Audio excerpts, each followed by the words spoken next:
Play to your strengths. Someone will admire them.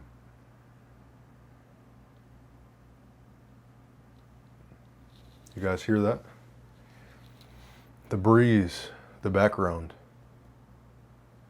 It's a beautiful day. And this is funny because I didn't expect this to be the topic today. But it is fitting. What do we see? We're always waiting for the next moment, for the next thing. We never put our feet down and just accept this moment.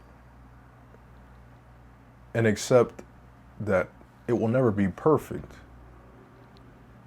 But you understanding that it is imperfect makes it perfect. So how does that come into play with us, with having the people around us that are meant to be around us and to attracting the right partner towards us? See, the reason I speak on that is because that is the most important thing that we'll have in our life. The most. Not the second most, not the third most, the most. And we ought to put some emphasis there. So the thing is, a lot of you, and myself as well in the past, you always say, I need this. I need to be in this shape. I need to have this trait. I need to go out of my way to develop this part of my personality. You don't need any of that. All that you need to do is be yourself.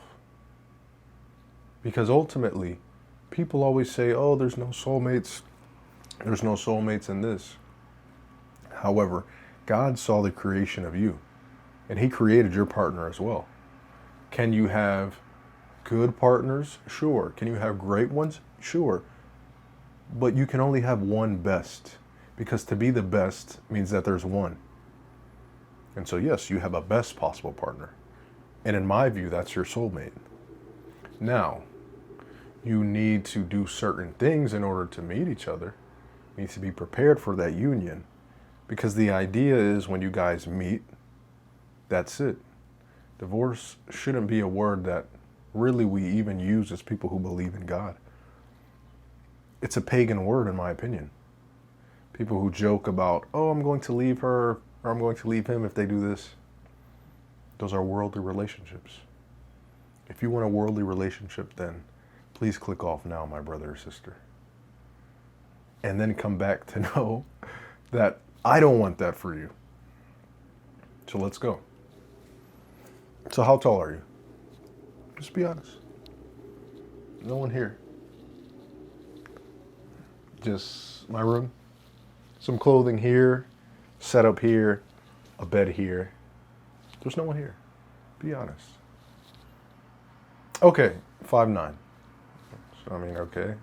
That's literally the average height. Oh, you need to be 6 foot? Why? Who told you this? Because that's what ladies want? Well, my brother, you're talking to the wrong ladies.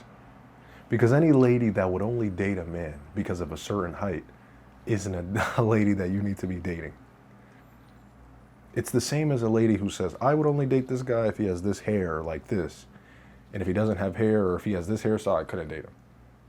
Think about it. You're going to invest time into someone who wouldn't date a man because of a certain hairstyle? And vice versa, ladies, you would date a man who says, oh, I would only date this girl if she's of this certain color or this race.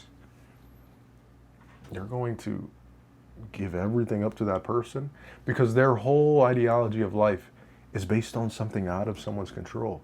So if you're upset and something occurs, right, you're in your natural process, they're going to fault you 100%. 100%. If they wouldn't be with you out of something that you couldn't control, what makes you think they wouldn't leave you for something that you couldn't control? This is what happens in worldly relationships, brothers and sisters.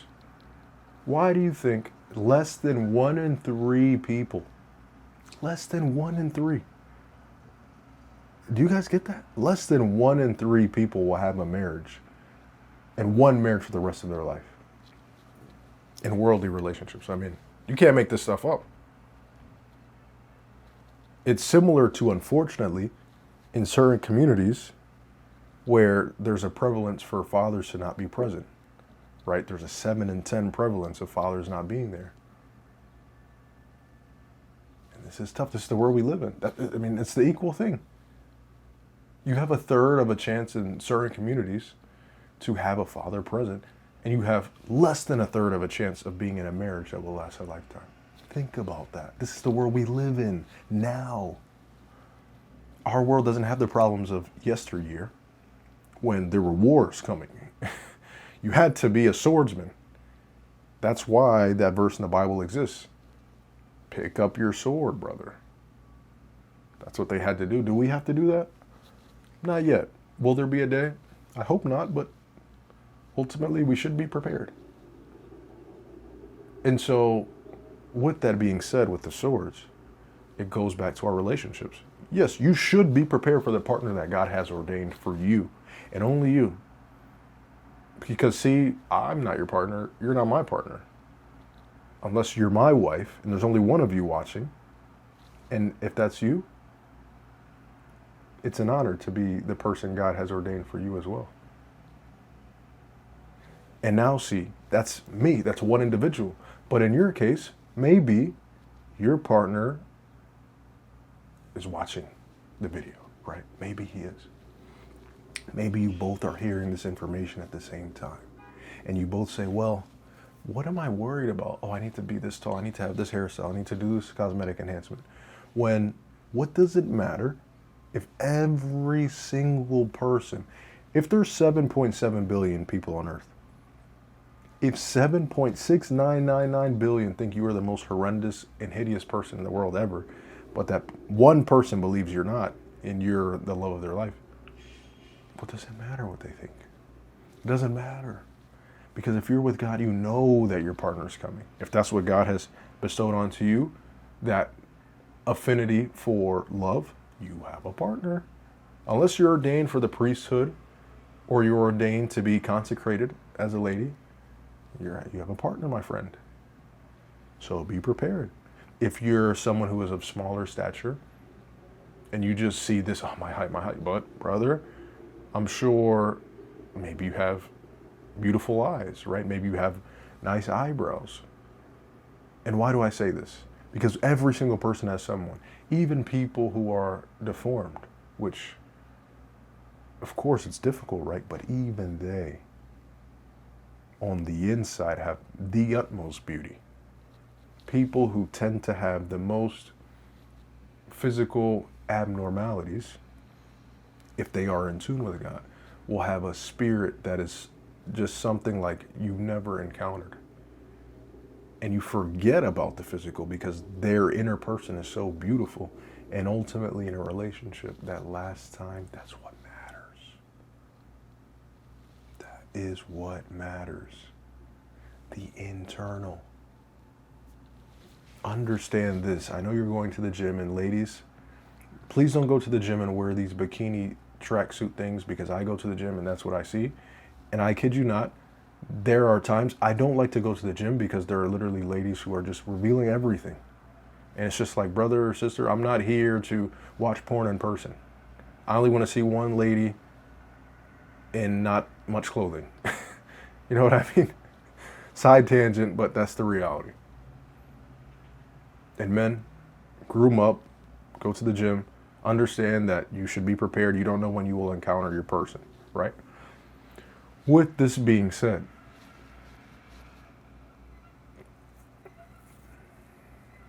find that gift because you have it. I'm the best in the world at what I do. And you're the best in the world at what you do. But are you aware of that? Are you aware of the gifts that you have? Yes or no? Because it's easy to look at me and say, oh, Gabriel. Yes, because I'm Gabriel Hoggard. That's who I've been destined to be here on this planet. But you're Malcolm Walker. Just as beautiful, we're the same. But you're not in tune with who you're meant to be. You're looking at these things, oh, I need to have this height, I need to have this complexion, I need this, whatever it may be. Whatever you're fixated on. And little do you know, Your partner wants you to be exactly as you are. You just need to polish some things. You need to be prepared, right? Because that's the nature of the game. If you didn't have to do absolutely anything, then how would free will ever even exist? If everything was literally just handed to you, so you're born and you go to heaven, that wouldn't be justice. There needs to be a choice involved. Because how can you have love without choice? Because God couldn't love us if we didn't choose to be loved by God. How could it? Because then if we just were in God's covenant, automatically, then love couldn't exist because that's our predetermined state. Love has to exist out of being in a different state. So, love yourself. You know the gifts that you have. Lock in on those. I'm sure you're intelligent. Maybe you have really nice physical arms, or you're very athletic, or you're very funny, or you're very quirky. We all have something. And it's all of equal valor. And it shines when you're aware of it. That's when it shines. And the person that you're looking for and asking God for will be presented then. Not beforehand. When you have done the work, that's when they will come. You understand me? Don't worry about the world. Let the world go by. Only focus on what God has ordained for you. That is all that matters. If you are Catholic, make sure you go to confession. Make sure that you are connecting deeply in God. Because the thing is this, guys, and I'm the culprit number one. I used to look at religion and say, oh, that's for old people. That's for people who are lost in a certain area. And that's just weird, right? I remember I had a picture of Mary in my room, and a friend of mine at the time said, oh, that's pagan. And I remember taking it down. And the reason I say this, guys, is there's nothing cooler than being in tune with your faith. Really. As a guy, what's better than battle? And whatever you do, right, maybe it's not a physical battle, but it's work, right? And you're learning it and you're getting better at it. That's battle. And as men, we live and we yearn for battle. And when you're with God, you're a soldier.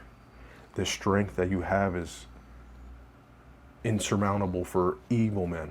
You have to understand that the world can't really even get into you. Like, the world will succumb to the power you have when you are connected to God, man.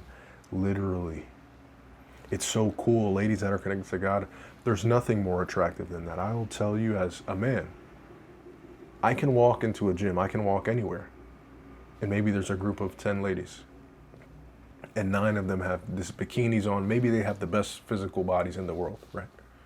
But the lady who was dressed modestly, who was resonating the connection to God in her skin and her complexion, that is the lady that godly men want to be with.